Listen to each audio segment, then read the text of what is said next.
Zelensky, Ukrayna'nın mücadeleleri arasında birlik ve onur çağrısında bulunuyor. Ukrainians, Ukrainian women. In the life of every nation, there is a moment when everyone needs to talk honestly, calmly, without assumptions, rumors, gossip, without anything unnecessary, just as it is, just as I always try to speak with you.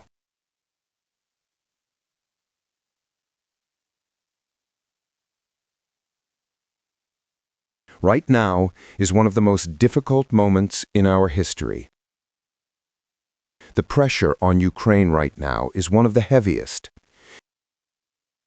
Ukraine may now face a very difficult choice, either loss of dignity or the risk of losing a key partner, or difficult 28 points, or an extremely harsh winter.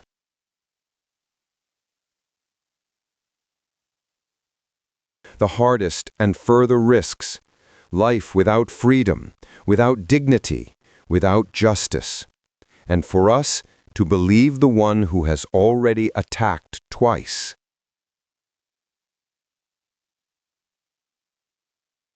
They will expect an answer from us, although, in fact, I already gave it on May 20th, 2019, when swearing allegiance to Ukraine, I specifically said, I, Volodymyr Zelensky, elected by the will of the people, as President of Ukraine, commit by all my deeds to defend the sovereignty and independence of Ukraine, to defend the rights and freedoms of citizens, to adhere to the Constitution and laws of Ukraine, to fulfill my duties in the interests of all compatriots, to elevate the authority of Ukraine in the world.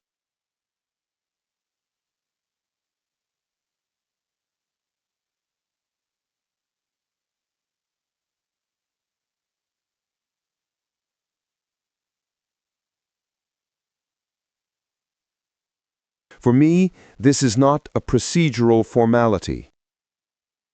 For Halachka, it is an oath, and every day, to every word of it, I remain faithful. I will never betray it. The national Ukrainian interest must be taken into account.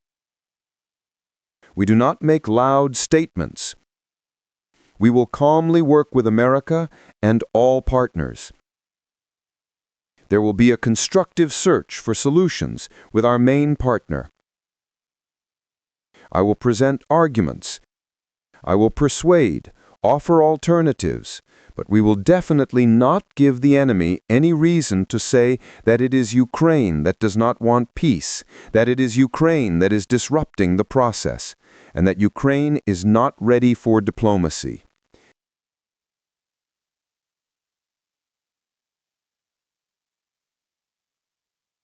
That will not happen. Ukraine will work quickly. Today, on Saturday and Sunday, the entire next week, and as long as it takes, 24/7, I will fight to ensure that at least 2 points of the plan are not missed.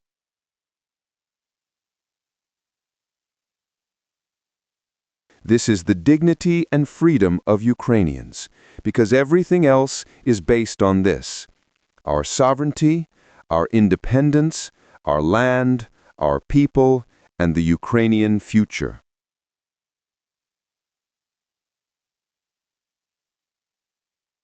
We will and must do everything so that the result is the end of the war and not the end of Ukraine, the end of Europe, and global peace. I just spoke with Europeans.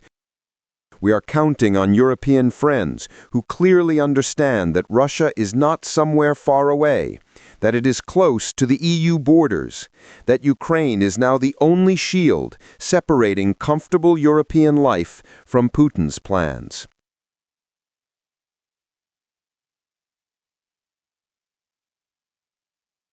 We remember Europe was with us. We believe Europe will be with us.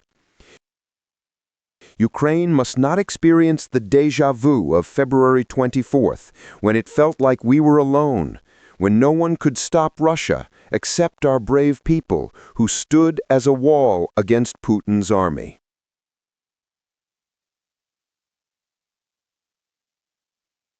And it was definitely very pleasant for us when the world said, "Ukrainians, they are incredible. God, what Ukrainians they are, how they fight, how Ukrainians struggle. What titans they are." And that is true, absolutely. But both Europe and the whole world must understand another truth, that Ukrainians are first and foremost people. And for almost 4 years of full-scale invasion, we have been holding back one of the largest armies in the world. And we are holding the front line for several thousand kilometers. And our people experience shelling, missile attacks, ballistic strikes, and Shahed strikes every night. And our people lose someone close to them every day. And our people really, really want this war to end. We are, of course, steel, but any metal, even the strongest, can fail. Do not forget this. Be with Ukraine. Be with our people. And so, be with dignity and freedom. Dear Ukrainians, remember that first day of the war. Most of us made a choice in favor of Ukraine. Remember our feelings then, how it was. It was dark, loud, hard, painful, for many, scary. But the enemy did not see our backs running away. He saw our eyes full of readiness to fight for what is ours. This is dignity, this is freedom. And this, in fact, is the scariest thing that can be for Russia, to see the unity of Ukrainians. Then our unity was aimed at protecting our home from the enemy. And now unity is also needed by us more than ever, so that there is a worthy peace in our home. I am addressing all Ukrainians now. Our people, citizens, politicians, everyone. We need to come together, pull ourselves together, stop the mess, stop the political games.